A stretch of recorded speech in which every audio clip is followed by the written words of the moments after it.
नमस्कार दर्शक बंधु आपण समस्त को कहानी कादम्बिनी चैनल को पुणी थे स्वागत करुच्ची। आज कहानी होची वृद्धावस्थार दुख। कैलाश बाबू निज पुओ एवं बोहू मध्य चली झगड़े विरक्त हो निज रूम को गले एवं गोटे बैग बाहर करले।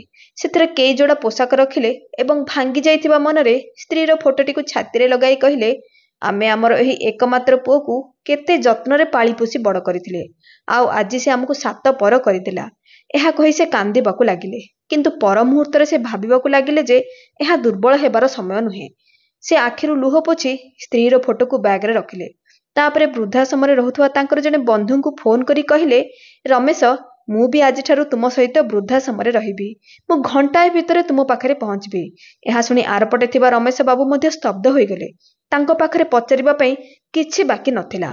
जेतेबेले कैलाश बाबू बैग धरी घरु बाहरी जिबाकू लागिले, से देखिले जे तांको पुओ ओ बोहू दुहे तांको रूम रे बसी चाओ जलखिया खाउचंती, किंतु सेमानंक मध्यरु केही हेले थरुटिए भी पचारले नाही जे बापा एही सबु जिनिस तुमे नै केउठाकू जाउछ। केही तांको अटकाइबाकू चेष्टा मध्य करले नाही। शेषरे एही अपमानजनक जीवनरू कैलाश बाबू बाहरी गले वृद्धाश्रम रे रहुतबा निज बंधु रमेशंक पाखकू। किछि समय मध्यरे सेही वृद्धाश्रम रे तांकर अनेक बंधु होई गले। से प्रतिदिन सकाळे समस्तक सहित बसी सुख दुख होउथिले। धीरे धीरे कैलाश बाबू सेठारे एक सुखी जीवन बितेबाकू लागिले। आश्रम रे तांको घर अपेक्षा अधिक शांति मिलुथिला। सेठारे समस्ते एकाठी खाउथिले। कैलाश बाबू तांको स्त्री को बहुत मने पकाउथिले। से तांको फोटो को धरी तांको सहित कथा होउथिले एवं सब बेले कहउथिले, तुमे मते तो बहु पूर्वरु एका छाड़ी चली गलो, आउ आज से पुओ मध्य मते सात पर करदेला, जहा पई मु पानी परी मोर समस्त पैसा सराइथिली। गोटे दिन आश्रम प्रांगण रे बुलुथबा समय से देखिले आश्रम बाहर गोटे कार आसी रहिला। वृद्धाश्रम रहुथबा समस्त लोक गाड़ी को चाहि भाबिबाकू लागिले जे आज पुणी थे कौन दुखित वृद्धा ही आश्रम रे रहिबा पई आसीछंती। केते परिश्रम करी जे ता पिलामानंकु बड़ करिथिबो, किंतु आज आखिरे आखिए लुह नै एही प्रांगण रे प्रवेश करिवो। सेही कार भितर जने शिक्षित युवक ओह्लाइले एवं तापरे जने विधवा महिला, बोधे हुए से तांको माँ। सेही युवक जनक तांको मांग हाथ धरी तांको बाहर को टाणी बाहर करिले। सेही वृद्ध महिलांको बयस प्राय 65 वर्ष हेबो। मुंडरे ओढ़णी थिबारु तांको मुह ठीक भाबरे देखा जाउ नथुला। किछि क्षण मध्यरे प्राय 35 वर्ष बयसर आउ जने महिला गाड़ीरू ओह्लाई पड़िले। तांको हातरे एक बैग थिला। से बैग टिको वृद्धा महिला को देले एवं तापरे तांको सहित किछि कथाबार्ता करिले। वृद्धा महिला तांको कथा नीरवरे सुनुथिले। तापरे सेही स्त्री लोक युवकटी गाड़ी रे बसी फेरीगले। वृद्धा महिला किछि समय पई वृद्धाश्रम बाहर ठिया होई कारटी को देखुथिले ओ तापरे आखिर लुह पोछि से आश्रम भितर को आसीगले। आश्रम प्रांगण रे कैलाश बाबू को देखी से तांको मुंडरू ओढ़णी रे मुह लुचाई एवं किछि न कही महिला विभाग आड़ को चलीगले। कैलाशंक सहित ठिया होइतिबा जने वृद्धा महिला कहले जे आज पुणी आउ गोटे मार प्रेम और ममता हारी जाइछि, पुणी गोटे मार स्वप्न भांगी जाइछि। कैलाश बाबू सेही महिला को बारंबार देखुथिले। तांको लागुथिला जेपरि से सेही महिला को आगरु देखिछंती, से तांको जानिछंती, किंतु से मने पकाई पारु नथिले जे सेही महिला जनक किए। प्रायतः कैलाश बाबू को देखिले सेही महिला जनक निज मुहर अधारु अधिक लुचाई देउथिले। किंतु गोटे दिन जेतेबेले महिला जनक बगीचा काम रे व्यस्त थिले, ठीक सेही समय कैलाश बाबू बुलिबाकू बाहर को आसिले। सेही समय बगीचा काम करुवा महिला ओढ़णीटी खसी पड़िला। कैलाश बाबू सेही महिला मुह देखिबा मात्रे तांको पाद तळु माटी खसीगला। तांको मने अनेक प्रश्न उठिला।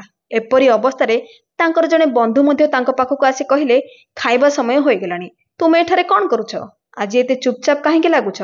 समस्ते जलखिया टेबुले अछंती, किंतु तुमे नथिलो, तेणु मु तुमको डाकिबाकू आसीछि। कथा कोन? किछि असुविधा अछि कि? एहा सुनी कैलाश बाबू कहले, ना सेमिति किछि नाही, मु टिके बाहर को बुलिबाकू आसीथिली, मु एई आसुथिली। तापरे से माने भीतर को चली गले। निज रूम रे बसिबा समय से सेही स्त्री लोक विषय रे भाबुथिले। से तांको ठीक चिन्हि पारले जे ए हेउचंती जानकी देवी। से तांको पचारिबाकू चाहुथिले एमिति कोन हैला जे तांको एठाकू आसीबाकू पड़िला। तांकर तो गोटे भरपूरा और संपन्न परिवार थिला। से भी सर्वदा कहउथिले जे से तांको पुओ बहु सहित बहुत खुशी रे अछंती, किंतु आज एमिति कोन होई गला? एपरि अनेक प्रश्न कैलाश बाबूंको मन भितरे उंकी मारुथिला। तापरे खाइबा समय सेठारे जानकी देवी को न देखी सेठाकर जने कर्मचारी को पचारिले, 2 दिन पूर्वरु आश्रम को आसीथिबा महिला आज खाइबा को काहेकि आसी नाहंती? कर्मचारी जनक उत्तर दे कहले, ସେ ମା ଜଣଙ୍କ ଆଜି ବହୁତ ଦୁଃଖୀ ଅଛନ୍ତି, ତେଣୁ ଖାଇବାକୁ ମନା କରିଛନ୍ତି। ସେ କାହିଁକି ଦୁଃଖୀ ହେବେ ନାହିଁ କୁହନ୍ତୁ? ସର୍ବୋପରି ତାଙ୍କ ପୁଅ ବୋହୂ ତାଙ୍କ ସହିତ ଯାହା କରିଛନ୍ତି, କେହି ଶତ୍ରୁ ସହିତ ମଧ୍ୟ ଏପରି କରିବା ଉଚିତ ନୁହେଁ। ସେ ବାରମ୍ବାର ତାଙ୍କ ଘର କଥା ମନେ ପକାଉଛନ୍ତି। ସେଥିପାଇଁ ତାଙ୍କ ଧ୍ୟାନ ହଟାଇବା ପାଇଁ ତାଙ୍କୁ ବଗିଚା କାମ କରିବା ପାଇଁ କୁହାଗଲା। ଏ ସବୁ ଶୁଣି କୈଳାସ ବାବୁ ଚିନ୍ତା କରିବାକୁ ଲାଗିଲେ। ସେ ଜାଣିବାକୁ ଚାହୁଁଥିଲେ ଯେ ଜାନକୀ ଦେବୀଙ୍କ ସହିତ କଣ ହୋଇଛି। ତେଣୁ କିଛି ସମୟ ପରେ ସେ ମହିଳା ବିଭାଗକୁ ଯାଇ ଜାନକୀ ଦେବୀଙ୍କ ପାଖକୁ ଗଲେ। ନିଜ ସମ୍ମୁଖରେ କୈଳାସଙ୍କୁ ଠିଆ ହୋଇଥିବା ଦେଖି ଜାନକୀ ଦେବୀ ଟିକେ ଚିନ୍ତିତ ହୋଇଗଲେ। କୈଳାସ ବାବୁ କହିଲେ, ମୁଁ ଜାଣିଛି ଯେ ଆପଣ ମୋତେ ଚିହ୍ନି ସାରିଛନ୍ତି। ମୋତେ କ୍ଷମା କରିବେ, କଣ ମୁଁ ଜାଣିପାରିବି କି ଆପଣ ଏହି ଅବସ୍ଥାରେ କିପରି ପହଞ୍ଚିଲେ? ଜାନକୀ ଦେବୀ କିଛି କହିଲେ ନାହିଁ, କିନ୍ତୁ ତାଙ୍କ ଆଖି ଲୁହରେ ପୂର୍ଣ୍ଣ ହୋଇଗଲା। କୈଳାସ ବାବୁ ଆହୁରି ଚିନ୍ତିତ ହୋଇଗଲେ। ତାଙ୍କୁ ଏପରି ଲାଗୁଥିଲା କି ଜୋରରେ ଚିତ୍କାର କରି ଏହି ଦୁନିଆକୁ ପଚାରିବେ ଯେ ବୃଦ୍ଧ ହୋଇଗଲା ପରେ କାହିଁକି ବାପା ମାଙ୍କୁ ଘରର କୌଣସି ଅଦରକାରୀ ବସ୍ତୁ ପରି ବାହାରକୁ ଫୋପାଡ଼ି ଦିଆଯାଏ। ବୃଦ୍ଧ ଲୋକଙ୍କର କଣ ନିଜସ୍ୱ ଆତ୍ମସମ୍ମାନ ନାହିଁ? କୈଳାସ ବାବୁ ଏପରି ନିଜ ଚିନ୍ତାଧାରା ମଧ୍ୟରେ ହଜିଗଲେ। ସେ ଆଶ୍ରମର ପ୍ରାଙ୍ଗଣରେ ବୁଲୁଥିଲେ। ହଠାତ୍ ତାଙ୍କେ ସେଠାରେ ଥିବା କାନ୍ଥର କୋଣରେ ବାଜିଗଲେ ଏବଂ ସେ ଗୋଟିଏ ଗଛକୁ ଧରି ନିଜର ସନ୍ତୁଳନ ରକ୍ଷା କଲେ। ଠିକ୍ ସେହି ସମୟରେ ସେହି ପାଖ ଦେଇ ଯାଉଥିବା ବୃଦ୍ଧାଶ୍ରମର ଜଣେ କର୍ମଚାରୀ କହିଲେ, ମଉସା, ଆପଣ ଠିକ୍ ଅଛନ୍ତି ନା? ଆପଣଙ୍କ ଗୋଡ଼ରେ ଆଘାତ ତ ଲାଗିନାହିଁ? ଆପଣଙ୍କ ଗୋଡ଼ ଦେଖାନ୍ତୁ।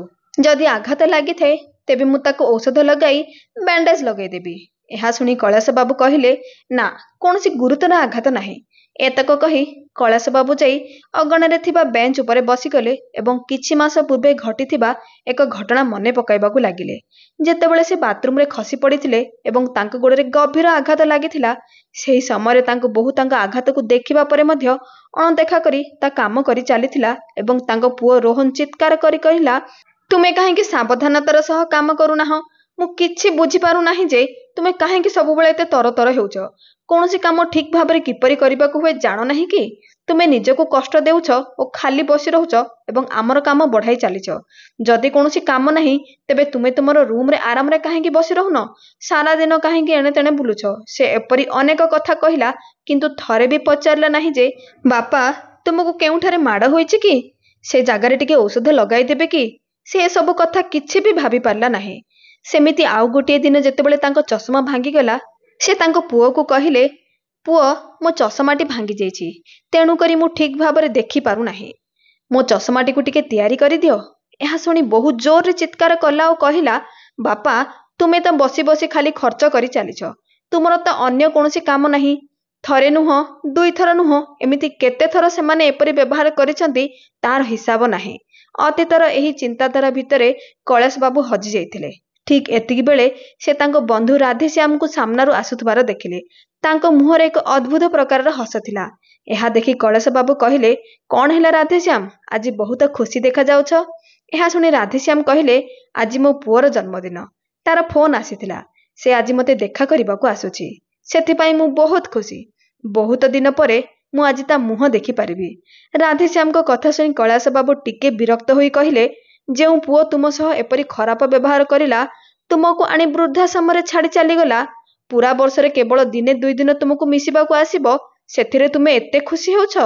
ତାପରେ ରାଧେଶ୍ୟାମ କହିଲେ, ହଁ ଭାଇ, ମୁଁ ଏଥିରେ ବହୁତ ଖୁସି। ଏହା ମୋ ପାଇଁ ବହୁତ ବଡ଼ କଥା। ଏପରି କହି ସେ ସେଠାରୁ ଚାଲିଗଲେ।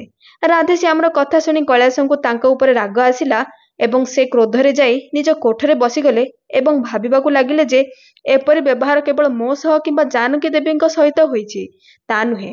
ଏହି ବୃଦ୍ଧାଶ୍ରମରେ ରହୁଥିବା ପ୍ରତ୍ୟେକ ବୃଦ୍ଧାଙ୍କର ଏମିତି ହିଁ କିଛି ନା କିଛି କାହାଣୀ ଅଛି ଏବଂ ପ୍ରତ୍ୟେକଙ୍କ ଏହି ବୃଦ୍ଧାଶ୍ରମରେ ରହିବା ପଛରେ କିଛି କାରଣ ଅଛି। କେହି ବି ବିନା କାରଣରେ ନିଜ ଇଚ୍ଛାରେ ବୃଦ୍ଧାଶ୍ରମକୁ ଆସନ୍ତି ନାହିଁ। ଯେ ପର୍ଯ୍ୟନ୍ତ ଜଣେ ବ୍ୟକ୍ତି ଗଭୀର ଭାବରେ ଆଘାତ ନ ପାଏ ତେବେ ସେ ଏଠାକୁ ଆସିବାକୁ ବାଧ୍ୟ ହୁଏ ନାହିଁ। କିନ୍ତୁ ଏହା ମଧ୍ୟ ସତ କଥା ଯେ ସମସ୍ତ ଦୁଃଖଦ ପରିସ୍ଥିତିରେ ମଧ୍ୟ ଏଠାରେ ଥିବା ବୃଦ୍ଧମାନେ ସେମାନଙ୍କର କିଛି ଦୁଃଖଦ ସ୍ମୃତିକୁ ଭୁଲି ନିଜ ଜୀବନ ବିତାଇବାକୁ ବାଧ୍ୟ ହୁଅନ୍ତି। କିଛି ଲୋକ ସମୟ ଅନୁସାରେ ନିଜକୁ ସଜାଡ଼ି ଖୁସି ହେବାକୁ ଚେଷ୍ଟା କରନ୍ତି, ଆଉ ଅନ୍ୟ କିଛି ଲୋକ ଯେପରି ଜାନକୀ ଦେବୀ ଆଉ ମୁଁ, ଯେଉଁମାନେ ସବୁ ସମୟରେ ନିଜ ପିଲାମାନଙ୍କୁ, ନାତି ନାତୁଣୀମାନଙ୍କୁ ମନେ ପକାଇ ଆଖିରୁ ଲୁହ ଝରାନ୍ତି ଏବଂ ନିଜ ପରିବାରକୁ ବାରମ୍ବାର ମନେ ପକାଇ ଦୁଃଖିତ ହୁଅନ୍ତି। ମୋ ହୃଦୟରେ ମୋ ଘରର ସବୁ ସ୍ମୃତି ସାଇତା ହୋଇ ରହିଛି, କିନ୍ତୁ ତା ସହ ସେହି ଘରେ ରହୁଥିବା ପୁଅ ଓ ବୋହୂ ଦେଇଥିବା କ୍ଷତ ମଧ୍ୟ ସାଇତି ହୋଇ ରହିଛି। କୈଳାସ ବାବୁ କବିତା ଲେଖିବାକୁ ବହୁତ ପସନ୍ଦ କରୁଥିଲେ। ତେଣୁ ସେ ନିଜ ମନକୁ ବୁଝାଇବା ପାଇଁ କବିତା ଲେଖୁଥିଲେ। ନିଜର ମନୋରଞ୍ଜନ ପାଇଁ ସେ କିଛି ସମୟ ପାଇଁ କବିତା ଲେଖିବାକୁ ବସନ୍ତି। ଦିନେ ଯେତେବେଳେ ସେ ଗୋଟିଏ କାଗଜରେ କବିତା ରୂପରେ ନିଜର ହୃଦୟର ବ୍ୟଥାକୁ ଲେଖୁଥିଲେ ସେତେବେଳେ ତାଙ୍କ ଆଖିରେ ଲୁହ ଭରି ହୋଇଯାଇଥିଲା। ଠିକ୍ ସେତିକି ବେଳେ ଆଶ୍ରମର ଜଣେ ପରିଚାଳକ ତାଙ୍କ ରୁମ୍ର କବାଟ ଠକ୍ ଠକ୍ କରିଲେ। କୈଳାସ ବାବୁ ତୁରନ୍ତ ଲେଖା ବନ୍ଦ କରି କାଗଜଟିକୁ ମୋଡ଼ି ନିଜ ପକେଟରେ ରଖିଲେ ଏବଂ ନିଜ ଲୁହ ପୋଛି ଆସି କବାଟ ଖୋଲିଲେ। ସେତେବେଳେ ସେହି ବ୍ୟକ୍ତି ଜଣକ କହିଲେ, କୈଳାସ ବାବୁ, ତୁମର ପୁଅ ଓ ବୋହୂ ତୁମ ନାତି ସହିତ ତୁମକୁ ଦେଖା କରିବାକୁ ଆସିଛନ୍ତି। ଏହା ଶୁଣି କୈଳାସ ବାବୁ ଆଶ୍ଚର୍ଯ୍ୟ ହୋଇଗଲେ। ତାଙ୍କ ମୁହଁ ରାଗରେ ଲାଲ ହୋଇଗଲା। ସେ ଭାବିବାକୁ ଲାଗିଲେ ଯେ ଆଜି ମୋ ପୁଅ ମୋତେ କିପରି ମନେ ପକାଇଲା। ଯେତେବେଳେ ସେ ବାହାରକୁ ଗଲେ ତାଙ୍କର 5 ବର୍ଷର ନାତି ଗୋଲୁ ତାଙ୍କୁ ଦେଖି ଦୌଡ଼ି ଆସି ବାପା ବାପା କହି ତାଙ୍କ ଗୋଡ଼କୁ ଜାବୁଡ଼ି ଧରିଲା। କୈଳାସ ବାବୁଙ୍କ ଆଖିରୁ ଲୁହ ବୋହିଗଲା। ଏପର୍ଯ୍ୟନ୍ତ ସେ ବୃଦ୍ଧାଶ୍ରମରେ ନିଜ ମନକୁ ଦୃଢ଼ କରି ରହୁଥିଲେ, କିନ୍ତୁ ନାତିକୁ ଦେଖି ତାଙ୍କ ହୃଦୟ ଦୁର୍ବଳ ହେବାକୁ ଲାଗିଲା। ତାଙ୍କ ଆଖିରେ ଲୁହ ଆସିଗଲା। କିନ୍ତୁ ହଠାତ୍ ତାଙ୍କ ମନ ଭିତରୁ ଗୋଟିଏ ସ୍ୱର ଶୁଣାଗଲା ଯେ ଏହି ସମୟ ଦୁର୍ବଳ ହେବାର ନୁହଁ, ବରଂ ଦୃଢ଼ ରହି ନିଜ ନିଷ୍ପତ୍ତିରେ ଅଟଳ ରହିବାର ସମୟ। ସେ କ୍ରୋଧଭରା ଦୃଷ୍ଟିରେ ପୁଅକୁ ଚାହିଁ କହିଲେ, ତୁ ଏଠାକୁ କ'ଣ କରିବାକୁ ଆସିଛୁ? ଏଠାରୁ ଚାଲିଯାଅ। ମୋତେ କାହା ସହ କିଛି କଥା ହେବାର ନାହିଁ। ମୁଁ ଏଠାରେ ବହୁତ ଖୁସି ଏବଂ ଆରାମରେ ଅଛି। ଆଉ କିଛି ନହେଲେ ବି ଅତି କମରେ ଏଠାରେ ମୋ ସହ ବସି କଥା ହେବା ଓ ହସିବା ପାଇଁ ବହୁତ ଜଣ ଅଛନ୍ତି। ଏହା ଶୁଣି ତାଙ୍କ ପୁଅ ତାଙ୍କୁ ଚାହିଁ କହିଲା, ବାପା, ପ୍ରକୃତରେ କଥା ହେଉଛି ଆଜି ଗୋଲୁର ଜନ୍ମଦିନ ଏବଂ ଘରେ ଏକ ପାର୍ଟିର ବ୍ୟବସ୍ଥା କରିଛୁ। କିନ୍ତୁ ଗୋଲୁର ଏକା ଜେଦ୍ ଯେ ଆଜି ତା ଜନ୍ମଦିନରେ ଆପଣ ମଧ୍ୟ ଉପସ୍ଥିତ ରୁହନ୍ତୁ। ଯଦି ଆପଣ ଆସିବେ ତେବେ ତାକୁ ମଧ୍ୟ ଭଲ ଲାଗିବ। ଏହି କଥା ଶୁଣି କୈଳାସ ବାବୁଙ୍କ ମନରେ ଆହୁରି କ୍ରୋଧ ଜାତ ହେଲା ଓ ସେ ପୁଣି ଥରେ କହିଲେ, ଦେଖ, ମୁଁ ଘରୁ ବାହାରି ଆସିଛି ଏବଂ ମୁଁ ଆଉ ସେଠାକୁ ଯିବାକୁ ଚାହୁଁନାହିଁ। ଏହାପରେ ତାଙ୍କ ପୁଅ ପୁଣି କହିଲା, ବାପା, ଘରକୁ ଚାଲ। ତୁମର ବନ୍ଧୁମାନେ ମଧ୍ୟ ପାର୍ଟି ପାଇଁ ଆସୁଛନ୍ତି। ମୁଁ ସେମାନଙ୍କୁ ମଧ୍ୟ ନିମନ୍ତ୍ରଣ କରିଛି। ପଡ଼ୋଶୀ ଏବଂ ସମ୍ପର୍କୀୟମାନେ ମଧ୍ୟ ଆସିବେ। ସମସ୍ତେ ଆସି ତୁମ ବିଷୟରେ ପଚାରିବେ, ଆମେ କ'ଣ କହିବୁ? ଏହା ଶୁଣି କୈଳାସ ବାବୁ କହିଲେ, ଓହୋ, ଆଜି ତୁମେ ତୁମ ପୁଅର ଜନ୍ମଦିନ ପାଇଁ ମୋତେ ଡାକୁନାହଁ, ବରଂ ନିଜର ସମ୍ମାନ ରକ୍ଷା କରିବା ପାଇଁ ଡାକୁଛ। ସମସ୍ତ ସମ୍ପର୍କୀୟ ଆସି ତୁମକୁ ମୋ ବିଷୟରେ ପଚାରିବେ ଯେ ତୁମ ବାପା କେଉଁଠି? ତେବେ ତୁମେ କ'ଣ ଉତ୍ତର ଦେବ? ସେଥିପାଇଁ ତୁମେ ମୋତେ ନେବାକୁ ଆସିଛ। ଏଠାରୁ ଏବେ ଚାଲିଯାଅ। ମୁଁ ତୁମ ସାଙ୍ଗରେ କୁଆଡ଼େ ଯିବି ନାହିଁ। ତୁମେମାନେ ଏତେ ସ୍ୱାର୍ଥପର ହୋଇଗଲଣି। ଯେହେତୁ ତୁମର ଆବଶ୍ୟକତା ପଡ଼ିଛି, ତେଣୁ ତୁମେ ମୋତେ ଡାକିବାକୁ ଆସିଛ। ନଚେତ୍ ଏତେ ମାସ ଧରି ମୁଁ ଏଠାକୁ ଆସିଲିଣି, ଥରେ ବି ଏଠାକୁ ଆସିନାହଁ କି କେବେ ବି ଥରେ ଫୋନ୍ କରି ପଚାରି ନାହଁ କି ମୁଁ ଜୀବିତ ଅଛି କି ମରିଯାଇଛି। ମୁଁ କାହିଁକି ଘର ଛାଡ଼ି ବୃଦ୍ଧାଶ୍ରମକୁ ଆସିଲି ତାହା ମଧ୍ୟ ପଚାରିଲ ନାହିଁ। ଆଜି ଯେତେବେଳେ ତୁମର ଆବଶ୍ୟକତା ଅଛି ତୁମେ ହାତ ଯୋଡ଼ି ମୋତେ ନେବାକୁ ଆସିଗଲ। ନା, ଏବେ ଏଇଟା ହିଁ ମୋ ଘର। ମୁଁ ମୋ ଘର ଛାଡ଼ି କୌଣସି ସ୍ଥାନକୁ ଯିବି ନାହିଁ। ଏହା କହି କୈଳାସ ବାବୁ ତାଙ୍କ ରୁମ୍ ଆଡ଼କୁ ଯିବାକୁ ଲାଗିଲେ। ଏହା ଦେଖି ପୁଅ ବୋହୂ ଦୁହେଁ ପରସ୍ପର ମଧ୍ୟରେ ଯୋଜନା କଲେ ଯେ କ'ଣ କଲେ ବାପା ତାଙ୍କ କଥାରେ ରାଜି ହେବେ। କିଛି ତ କରିବାକୁ ପଡ଼ିବ। ଆମକୁ ଯେମିତି ବି ହେଉ ତାଙ୍କୁ ଘରକୁ ନେବାକୁ ହେବ, ନହେଲେ ସାହି ପଡ଼ିଶା ଓ ସମ୍ପର୍କୀୟଙ୍କ ତାଚ୍ଛଲ୍ୟ ଶୁଣିବାକୁ ପଡ଼ିବ। ତେଣୁ ଦୁହେଁ କାନ୍ଦ କାନ୍ଦଣା ମୁହଁ ନେଇ କୈଳାସ ବାବୁଙ୍କ ପାଖକୁ ଯାଇ କହିଲେ, ବାପା, ଆମକୁ କ୍ଷମା କରିଦିଅ। ଆଜି ତୁମ ନାତିର ଜନ୍ମଦିନ। ତୁମକୁ କ'ଣ ତାର ଖୁସିରେ ଯୋଗଦାନ ଦେବାକୁ ଇଚ୍ଛା ହେଉନି? ଏହା ଶୁଣି କୈଳାସ ବାବୁଙ୍କ ହୃଦୟ ତରଳିବାକୁ ଲାଗିଲା। ସେପଟେ ଗୋଲୁ ମଧ୍ୟ କହିଲା, ବାପା, ତମେ ଆସ, ଆମେ ମିଶି ବହୁତ ମଜା କରିବା। ନାତିର କଥା ଶୁଣି କୈଳାସ ବାବୁ ନିଜକୁ ରୋକିପାରିଲେ ନାହିଁ। ପୁଅ ଏବଂ ବୋହୂ ଉଭୟଙ୍କ ଆଚରଣ ଯୋଗୁଁ ଘରକୁ ଯିବାକୁ ଚାହୁଁନଥିଲେ ସୁଦ୍ଧା ସେ ଯିବାକୁ ରାଜି ହୋଇ କହିଲେ, ଠିକ୍ ଅଛି, ମୁଁ ଘରକୁ ଯିବି। କିନ୍ତୁ ମୋର ଗୋଟିଏ ସର୍ତ୍ତ ଅଛି ଯେ ଗୋଲୁର ଜନ୍ମଦିନ ସରିବା ମାତ୍ରେ ମୁଁ ଏଠାକୁ ଫେରି ଆସିବି। ସେମାନେ ସାଙ୍ଗେ ସାଙ୍ଗେ ରାଜି ହୋଇଗଲେ। ସମସ୍ତେ ମିଶି ଘରକୁ ଫେରିଲେ। ଗୋଲୁର ଜନ୍ମଦିନ ବହୁତ ଧୁମ୍‌ଧାମ୍‌ରେ ପାଳନ କରିଲେ। ସମସ୍ତ ସମ୍ପର୍କୀୟ ଏବଂ ପଡ଼ୋଶୀ ଆସି ବହୁତ ଭଲ ଭାବରେ ଆନନ୍ଦ ଉଲ୍ଲାସରେ ଉତ୍ସବ ପାଳନ କରିଲେ। କୈଳାସ ବାବୁଙ୍କ ପୁରୁଣା ବନ୍ଧୁମାନେ ମଧ୍ୟ ଆଜି ବହୁତ ଦିନ ପରେ ତାଙ୍କୁ ଭେଟିଲେ। କିନ୍ତୁ କୈଳାସ ବାବୁ କାହାକୁ କିଛି କହିଲେ ନାହିଁ ଏବଂ ହସି ହସି ପୁରା ସନ୍ଧ୍ୟା ମଜା କଲେ। କିନ୍ତୁ ତାଙ୍କ ମନରେ ଅଲଗା ଚିନ୍ତା ଚାଲିଥିଲା। ସେ ମନେ ମନେ ଭାବୁଥିଲେ ଯେ ସେ କିପରି ତାଙ୍କ ବୋହୂକୁ ଏପରି ଏକ ଉପହାର ଦେବେ ଯାହା ଦେଖି ସେ ନିଜ ଆଖିକୁ ବିଶ୍ୱାସ କରିପାରିବେ ନାହିଁ। ଏପଟେ ପାର୍ଟି ଶେଷ ହେଲା ବେଳକୁ ବହୁତ ଡେରି ହୋଇଗଲା। ତେଣୁ ସେ ବାଧ୍ୟ ହୋଇ ଘରେ ରହିଲେ। ଯେତେବେଳେ ସେ ତାଙ୍କ ରୁମ୍‌କୁ ଶୋଇବାକୁ ଗଲେ ତାଙ୍କ ସ୍ତ୍ରୀ ସୁଧାଙ୍କ ସ୍ମୃତିରେ ହଜିଗଲେ। ସୁଧା ସବୁବେଳେ କହୁଥିଲେ ଯେ 2ଟି ରୁଟିରେ କ'ଣ ହେବ? ତୁମ ପେଟ କେମିତି ପୂରିବ? ମୁଁ ଆଉ ଗୋଟିଏ ଗରମ ରୁଟି ଦେଉଛି। ଯେତେବେଳେ ତୁମେ ମୋ ହାତରୁ ଖାଉଛ ସେତେବେଳେ ଲାଗୁଛି ମୋ ପେଟ ବି ପୂରିଗଲା। ଏପରି ସ୍ତ୍ରୀଙ୍କୁ ମନେ ପକାଇ କୈଳାସ ବାବୁ ଭାବିବାକୁ ଲାଗିଲେ ଯେ ଜଣେ ସୁଧା ଥିଲା ଯେ ମୋତେ ପାଣି ଗ୍ଲାସଟିଏ ବି ଉଠାଇବାକୁ ଦେଉନଥିଲା। ଆଉ ଏପଟେ ସେହି ସୁଧାର ବୋହୂ, ସେ ମୋ ଉପରେ ଘରର ସବୁ ଛୋଟ ମୋଟ କାମ ସବୁ ଲଦି ଦେଉଥିଲା। ପରିବା ସଉଦା କରିବା ଠାରୁ ଆରମ୍ଭ କରି ଘରର ସବୁ ଛୋଟ ଛୋଟ କାମ ମଧ୍ୟ ସେ ମୋ ହାତରେ କରାଉଥିଲା। मोर काम करिबारे कौनसी असुविधा नथिला, किंतु सबु करिबा परे जदि मते टिके सम्मान कि शांति मिलिला नाही तेबे एपरि जीवनर कौन लाभ। एपरि भाबी भाबी जना नाही से केतेबेले सोई पड़िले। जेतेबेले से उठिले देखिले जे तांको पुओ एवं बहु उभय पूरा प्रस्तुत होई ठिया होइछंती। से बाहर को आसीबा मात्रे तांको बहु कहिला जे बापा प्रस्तुत हुंतु, आमे आपणको नै आश्रम रे छाड़ी देबु। तांको बहु मने मने भाबुथिला जे जदि बापा सबुदिन पई एठारे रहिबाकू निष्पत्ति नै नियंती तेबे कौन हेबो। तेणु यथाशीघ्र तांको वृद्धाश्रम रे छाड़ी देबा उचित। कैलाश बाबू सेमानंकु प्रस्तुत देखि आश्चर्य होई गले और निज बहुर उद्देश्य को भल भाबरे बुझी पारुथिले। तापरे से शीघ्र गाधोई सारी प्रस्तुत होई गले और वृद्धाश्रम जिबा पई सेमाने गाड़ी रे बसी गले। रास्ता रे कैलाश बाबू देखिले जे तांको बहु रेखांक मुहरे एक प्रकार मुरुकी हस भरी रहिछि। से मने मने भाबिले जे से आज जे उपहार तांको बहुंकु देबे ताहा ता पई यथेष्ट हेबो नाही। कैलाश बाबू मन मन रे भाबिले मो निज घर थाउ थाउ मते आश्रम रे रहिबाकू पडुछि। ठीक अछि, जदि मु घरे रहिले मो बहु को भल लागुनी तेबे मु सेठारे रही कोन करिबि। जेउठारे मन को शांति मिले सेठारे रहिबा उचित। तेणु एही आश्रम सबुठारु भल, जेउठारे मु मो इच्छा अनुसारे खाउची, मो इच्छा अनुसारे बंचुची, मोर प्रिय काम करूची, कहार किछि असुविधा हेउ नाही। एमिति चिंता करू करू गाड़ी आसी आश्रम सामना रे पहुंची गला। गाड़ी रहिबा मात्रे कैलाश बाबू और तांको पुओ बहु गाड़ी रू ओह्लाइले। कैलाश बाबू आश्रम भितर को जीवाकू लागिले। अल्प टिके आगकू जाई से अटकी गले एवं पछकू फेरी तांको बोहूंकू डाकिले। सेतेबेले तांको पुओ बोहू दुहे गाड़ी रे बसिबाकू जाउथिले। सेमाने कैलाश बाबूंको डाक सुनी रहीगले। कैलाश बाबू कहिले, शुण, मु तुम मानकू कहा सहित परिचित कराइबाकू चाहे। एहा सुनी सेमाने बापांको पछे पछे भितरकू गले। आश्रम प्रांगण रे पहुंची कैलाश बाबू सेठाकर कर्मचारी को डाकी कहिले, टिके जानकी देवींकू डकाई देबो। किछि समय परे जानकी देवी बाहर को आसीबा मात्रे कैलाश बाबूंको पुओ तांकू देखि आश्चर्य होइगला। बहुर एपरि अवस्था हैला जे ताकू काटिदेले भी रक्त बाहरिबो नाही। आश्चर्य होई से जानकी देवींकू कुंढेई पकाई कांदिबाकू लागिला एवं कहिला, मां, तुमे केबे एठाकू आसिलो? मते किछि कहिलो नाही काहेकि? किंतु तांको कथा सुनी जानकी देवी कोनोसी उत्तर देले नाही। से पुणी कहिला, मु भाबिथिली तुमे भाई भाउजंको सहित बहुत भलरे रहउछ।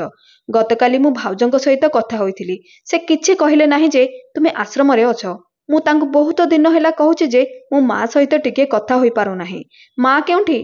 तुमे मते थरे तांको सहित कथा कराई दियो। किंतु से कहिले जे तुमे तीर्थ यात्रा रे जाइछ। मु मध्य भाबुथिली जे तुमे तीर्थ यात्रा रे जाइछ, किंतु मु किपरि जानिबि जे से तुमको आनी आश्रम रे छाड़ी देइछि। झियर कथा सुनी जानकी देवी कांदिबाकू लागिले एवं कहिले, झियो, तुम भाई एवं भाउज मिछ कहूथिले। से गोटे मास पूर्वरु मते आनी एठारे छाड़ी जाइछंती। एहा सुनी रेखा कहिला, तुमे मते फोन करी कहि पारिथांत, मु तांको तुरंत एठाकू डकाई थांती। से मो मां सहित एसबु करबाकू किपरि साहस कले। एहा कहि रेखा तांको मां को कुंढेई पकाइला। एहा परे जानकी देवी कहिले, मु तुमको कहिथांती, किंतु मु जेउ दिन एठाकू आसिली सेही दिन तो ससुरंकू एठारे देखिली। एहार अर्थ हेउची तू ओ तो भाउज मध्यरे कोनोसी पार्थक्य नाही। तुम भाई भौणी को मु कोन एही शिक्षा देइथिली जे जणे निज मां को ओ आउ जणे तांको ससुरंकू आनी आश्रम रे छाड़ी देबो। एहा कहि जानकी रेखा को निज ठारू अलगा करिदेले एवं कहिले, एबे निजको तुम मां बोली कहिबाकू मध्य मते लाज लागुची। निज मां को कथा सुनी लज्जारे रेखार मुंड तळुकू नई गला। से हाथ जोड़ी कहिला, मां मते क्षमा करो, मु बहुत लज्जित। मु सतरे बड़ भूल करिछि। मु केबे भाबी नथिली जे मु मो ससुरंक सहित जेमिति व्यवहार करूछि सेमिति मो मांक सहित मध्य होई पारे। एहा सुनी जानकी देवी कहिले, झियो, तुमर भूल क्षमा योग्य नुहे। तुमे मो ठारू नुहे, बरं तुमे तुम ससुरंक ठारू क्षमा माग। एहा परे रेखा कैलाश बाबूंको पाद तले पड़ीगला और हाथ जोड़ी कहिला, दयाकरी मते क्षमा कर बापा। रोहन मध्य क्षमा मागिले एवं कहिले जे आमे दुहे भूल करिचो।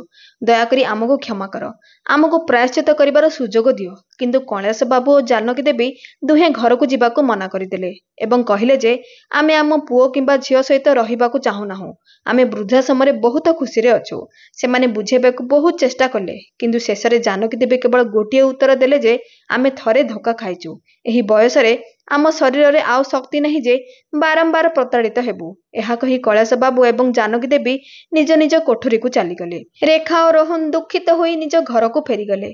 घरे पहुंची सेमाने देखिले जे तांको बापांको रूम रे गोटे कागज तले पड़िछि। रोहन सेही कागज खोली देखिले जे तांको बापा गोटे कविता लिखिचंती। कविताटी हेउची, केही देखिचंती कि मृत्यु पूर्वरु मध्य मृत्यु आसे। हाँ, मु देखिछि। जेबे जीवन शेष पर्यायर पहुंची थाए, शरीर मध्य काम करे नाही, ମୃତ୍ୟୁର ଅନେକ ଆଗରୁ ମୃତ୍ୟୁ ଆସିଯାଇଥାଏ। କେବଳ ନିଶ୍ୱାସ ଆସେ ଏବଂ ଯାଏ। ହଁ, ମୁଁ ମୋ ମୃତ୍ୟୁ ଆଗରୁ ମଧ୍ୟ ମୃତ୍ୟୁକୁ ଦେଖିଛି। ବାପାଙ୍କ ଦ୍ୱାରା ଲେଖାଯାଇଥିବା ଶବ୍ଦଗୁଡ଼ିକ ଦେଖି ରୋହନ ହୃଦୟ ଫାଟିଗଲା ପରି ଅନୁଭବ କଲେ। ଅନ୍ୟପକ୍ଷରେ ରେଖା ମଧ୍ୟ ତାଙ୍କ ମାଙ୍କ ଅବସ୍ଥା ଦେଖି ପାଇଥିବା ଆଘାତରୁ ବାହାରି ପାରିନଥିଲେ। ଆଜି ଉଭୟଙ୍କ ପାଖରେ ପଶ୍ଚାତାପ କରିବା ବ୍ୟତୀତ ଅନ୍ୟ କୌଣସି ବିକଳ୍ପ ନଥିଲା। ଆଜିର କାହାଣୀକୁ ମୁଁ ଏହିଠାରେ ଶେଷ କରୁଛି। ଭିଡ଼ିଓଟି ଭଲ ଲାଗିଥିଲେ ଭିଡ଼ିଓକୁ ଲାଇକ୍ କରନ୍ତୁ, ସେୟାର କରନ୍ତୁ। ଚ୍ୟାନେଲରେ ନୂଆ ହୋଇଥିଲେ ଚ୍ୟାନେଲକୁ ନିଶ୍ଚୟ ସବସ୍କ୍ରାଇବ୍ କରନ୍ତୁ। କାହାଣୀଟି କିପରି ଲାଗିଲା କମେଣ୍ଟ ବକ୍ସରେ ଆପଣଙ୍କର ମତାମତ ନିଶ୍ଚୟ ଜଣାନ୍ତୁ। ପୁଣି ଥରେ ଆସିବି ଆଉ ଗୋଟିଏ ସୁନ୍ଦର କାହାଣୀ ନେଇ। ଧନ୍ୟବାଦ।